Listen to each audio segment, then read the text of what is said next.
मणिपुर में जो कुछ भी हो रहा है, क्या वो सिर्फ एक स्थानीय दंगा है या फिर इसके पीछे कुछ ऐसा है जो हमें दिखाई नहीं देता है। पिछले कुछ महीनों में मणिपुर सिर्फ एक राज्य नहीं रहा है, बल्कि एक सवाल बन गया है। भारत की सुरक्षा की, समाज का, सिस्टम पर एक बड़ा सवाल हो रहा है।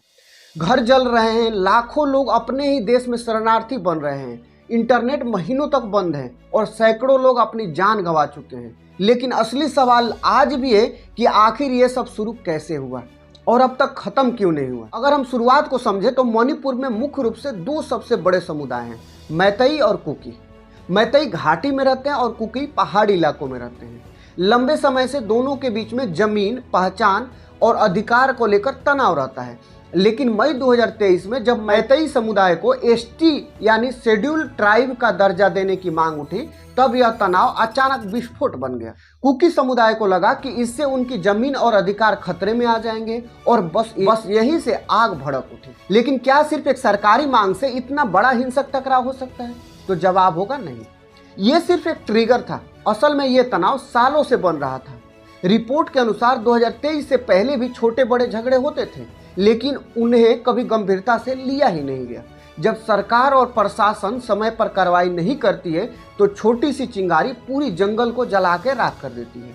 वही हाल मणिपुर में हो रहा है। अब जरा इस दंगे के पैमाने को समझिए कि आधिकारिक आंकड़ों के अनुसार 200 से ज्यादा लोगों की मौत हो चुकी है और 60,000 से ज्यादा लोग अपने घर को छोड़कर राहत शिविरों में रह रहे हैं। हजारों घर जल चुके हैं, सैकड़ों गांव खाली हो चुके हैं। ये सिर्फ लॉ एंड ऑर्डर का मामला नहीं है, ये एक मानवीय संकट भी बन चुका है। अब सवाल उठता है कि क्या भारत इसे रोकने में नाकाम रही है?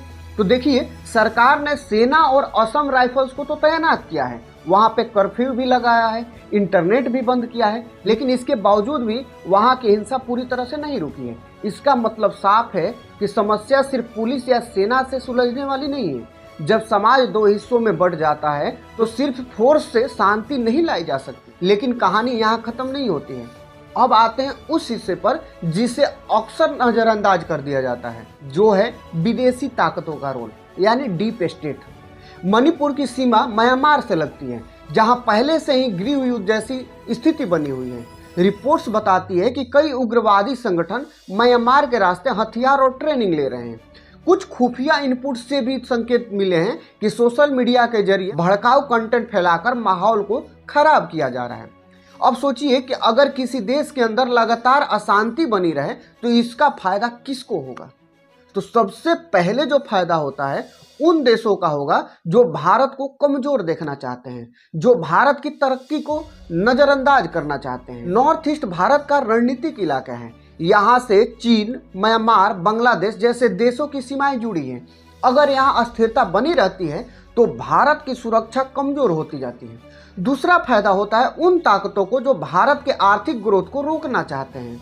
मणिपुर और पूरा north east act east policy का हिस्सा है, जिसके जरिए भारत दक्षिण पूर्व एशिया से जुड़ना चाहता है। अगर यहाँ दंगे होते रहेंगे तो निवेश रुकेगा, इंफ्रास्ट्रक्चर रुकेगा, प्रोजेक्ट रुकेंगे और भारत का इंटरनेट कनेक्टिविटी भी कमजोर होते रहेगा। इसमें तीसरी और सबसे बड़ा खतरनाक फायदा होता है भारत की छवि को नुकसान। जब इंटरनेशनल मीडिया में ये खबरें जाती है कि भारत के अंदर जातीय हिंसा हो रही है, इंटरनेट बंद है और लोग सुरक्षित नहीं हैं, तो इससे देश की छवि खराब होती है। अब सवाल ये है कि भारत को इससे कितना नुकसान हो रहा है?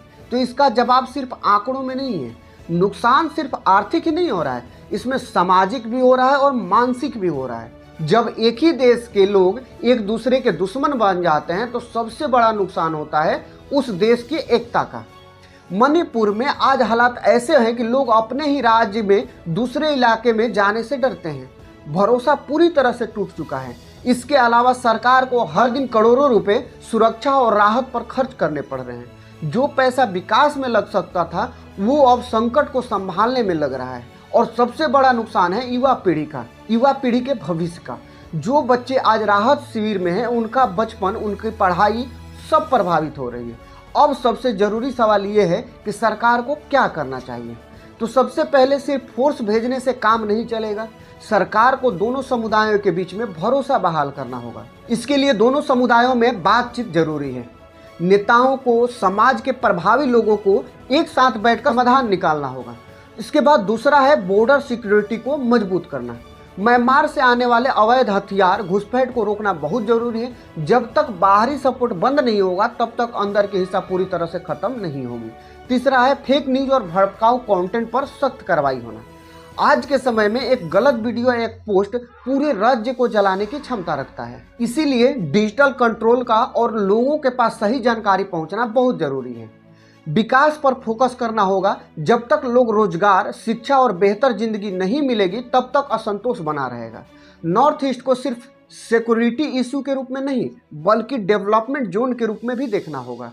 और सबसे जरूरी चीज है राजनीतिक इच्छा शक्ति। जब तक सरकार इस मुद्दे को प्राथमिकता नहीं देगी तब तक हालात पूरी तरह से नहीं बदलेंगे। मणिपुर सिर्फ राज्य नहीं है बल्कि ये भारत की एकता की परीक्षा है। दंगे कभी अचानक नहीं होते हैं, उनके पीछे सालों की नाराजगी, गलत फैसले और कभी कभी बाहरी ताकतों का खेल होता है। मणिपुर आज जल रहा है लेकिन सवाल पूरे देश के सामने है कि क्या हम इसे सिर्फ एक खबर मानकर भूल जाएंगे या इसे सीख कर आगे बढ़ेंगे। क्योंकि अगर आज मणिपुर के हालात को नहीं समझा गया तो कल कहीं ये आग पूरे देश में भड़क जाएगी। कमेंट बॉक्स में अपनी राय जरूर बताइए। वीडियो पसंद आए तो वीडियो को एक लाइक कीजिए, चैनल को सब्सक्राइब कीजिए। मिलते हैं इसी तरह के अगले वीडियो में, तब तक के लिए।